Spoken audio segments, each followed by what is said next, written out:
And tell him I'll call him later. I don't want to be disturbed now. Sorry I'm late, Kent. I was delayed in court. Good to see you. Thanks, Mr. Hudson. How's your father? Dad's all right. He mustn't, know I'm here. Oh? You said you needed the advice of a lawyer. I do. Well, sit down. Tell me what's happened. Well, it's the neighborhood ball club. Mm-hmm. We've got a good diamond, but we've been wanting to build a backstop. Only we don't have any money. I see. Well, they're building this new store in our neighborhood, and, well, there's a lot of lumber lying around, and so... And so one dark night, you took what you needed. There were 4 of us.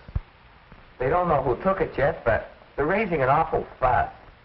They usually do. But why all the fuss? All we took were a few boards. We need those boards, and they've got plenty more. Kent, take off your shoes. Huh? Let me have your shoes. Guess you know. Oh. You think maybe I left footprints or... I'll just keep them. My boy can use them. You have plenty more shoes. But that's different. How? Are laws made to regulate me and simply to protect you? Sometimes it seems laws are made just to keep us from we want to. On the contrary, Kent. It's law that allows us to live in freedom. Real freedom. Law is one of the cornerstones of our democracy. Kent, imagine what things would be like if we had no law. Suppose we had no Constitution, nor any other written law. Then we would have no officers to enforce the law, and no courts to interpret the law. Now imagine a quiet evening at home with your mother, father, and sister. Maybe you're talking over plans for the weekend, when...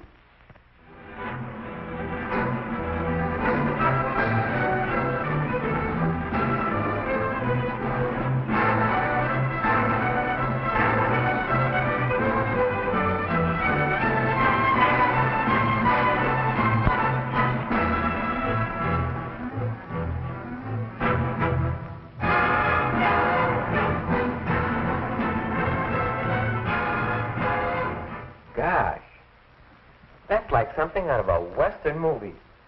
Yes. Such occurrences were common on the frontier.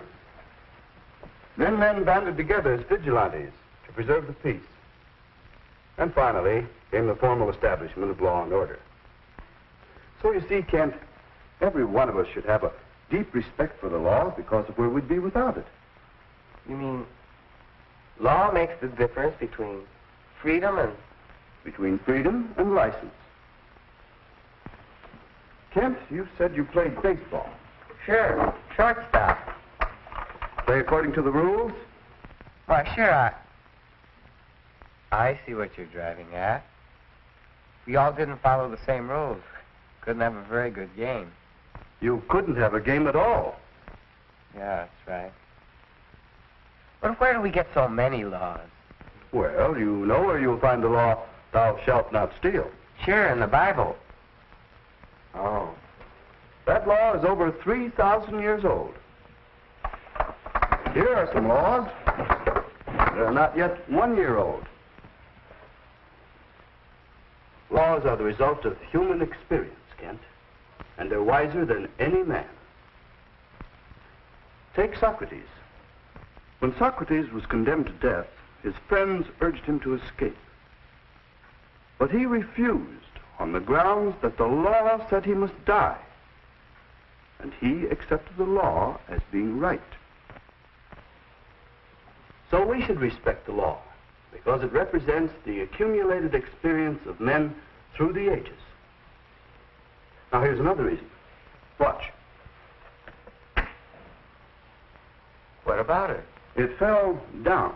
Naturally. Why does it fall down or toward the earth? Oh, Sir Isaac Newton, law of gravitation.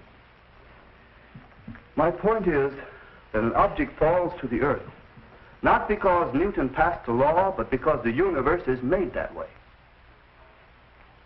So, stealing is wrong, not because someone passed a law, but because peace and happiness are impossible unless our individual possessions are secure. We respect laws because law is in harmony with the universe itself. But what about gambling houses that run wide open? They're against the law. They exist when some people fail to respect the law. And where you find gambling wide open, you'll find other things. Open crime, corruption in government, robbery, peaceful citizens' lives in danger. All stemming from a lack of respect for law. Is that what you want? Why, no. So we're all a lot better off respecting the law. You mean because without respect for law can't operate? Without respect for law, a man can't get a store built. Now, wait a minute. You can't class me with a bunch of gamblers. It's only a matter of the issue, Kent, is not a few dollars worth of lumber. It's your attitude toward law itself. Let me tell you about a case that was in court about a month ago. The defendant was a young fellow, not much older than you. The story is unfortunately a rather common one. In his cross-examination, the prosecuting attorney brought out the whole story. It began with a card tray on a hall table at home. That's where his mother kept loose change. He was 8 years old. His mother was a busy woman. She wouldn't miss a couple of pennies. No, Mother didn't miss the pennies. So he began taking more money. And it became a habit. Until that's what usually happens. You're caught. But not long after, he was driving with his mother, where the posted speed limit was 35 miles per hour. She was doing 50. And she had punished him for breaking the law. Then, suddenly, what made her slow down? So the little boy learned from his mother that you must obey the law if there's someone around to enforce it. By the time he'd entered high school, he'd lost all respect for the law. He was a bright boy, but it was easy to cheat. And for him, it was the natural thing to do. And after all, hadn't he heard his father gloat over cheating on his income tax return? So you see how disrespect for law can become a habit? How the parent's example may be followed by the child? Later, he stole a wristwatch and proudly showed it to his cronies. Other boys he was infecting with his own disrespect for law. One of these same boys was with him a couple of years later when he made his biggest and most dramatic show of flaunting the law. Yes, it was his biggest show. It was also his last. The law which this young man held in such low regard, the law assured him a fair trial. But still, the law did punish him. He has time now to think about what he's done. And I believe he'll turn out all right. He realizes that his trouble began with 2 pennies stolen from a card tray. The money wasn't important, not to him nor to his parents. What's important is that from that petty beginning, he developed an attitude of disrespect for law, for all law. And that attitude has come near to ruining his life. So you see, Kent, you should respect the law if for no other reason than to keep yourself out of trouble. You mean that my taking a few boards could lead to something like that?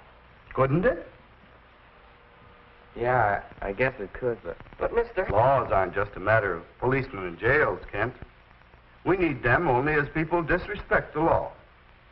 The amazing thing is the small amount of enforcement that is necessary.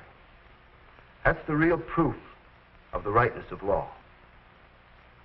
That's why I decided to become a lawyer, to help people understand the law, to help promote respect for law. Kent, would you like to help? Me? Yes. Can I? Of course you can. How's this? You get together with these other boys that were in with you on this lumber affair. Mr. Hudson says that if we chip in and make good on the lumber, he's sure the contractor won't make any formal charge against us. How about it, fellas? It's okay with me. Well, all right. Hey, wait a minute. Nobody knows who took the lumber. Why pay for it? After all, if we just keep quiet for a while, unless you're going to snitch on us, how about it? Well, I wouldn't want to snitch on any of my friends. It'd be better just to straighten it out. As Mr. Hudson explained it, well, if I saw a man breaking into a store, it would be my duty to report it to the police, wouldn't it? Hey, are you calling me a thief? Because if you are, I'm going to smash you right in the... Sure he is. He's calling himself a thief, too, and he's right. We're all the same. Thanks for the pen, Joey. I sure can use it. Hey, give me that. That's my pen. Why, Joey, are you calling me a thief? Hello? Can I speak with Mr. Hudson, please? You get the idea, Joey. A law's a law. You don't draw the line. You just live up to it. Here's the pen. Hello, Mr. Hudson. This is Kent Lawrence.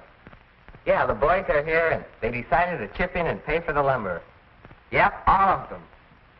What's that? Just a minute. Mr. Hudson says he's already talked to the man who's building the store. If we show up Saturday at 7:30, he'll let us work out the cost of the lumber, seeing as we want to do it on our own. Gee, that's swell. Mr. Hudson, we'll be there. Oh, that's good. And Kent, tell the fellas something for me, will you? Tell them they'll be better off as individuals, and the community will be better off for having them in it, if they will practice respect for law. By knowing the law, by obeying the law, whether there's a policeman around or not, by helping with law enforcement, and by encouraging others to respect the law.